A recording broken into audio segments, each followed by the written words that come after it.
ครั้งหนึ่งเมื่อปีก่อนเก่าลูกเคยพาผู้บ่าวมาไหว้ถึงที่มาขอพรมาขอบารมีแม่ย่านาคินีคุ้มใจ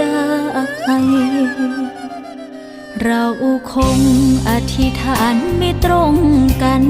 แค่1 ปีผ่านผู้บ่าวคนนั้นก็เปลี่ยนไปลูกจึงหวนคืนมามองเก่า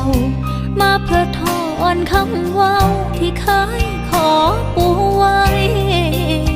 ผู้ใดเปลี่ยนคำให้มีอันเป็นไปมาเป็นคำใหม่ว่าบ่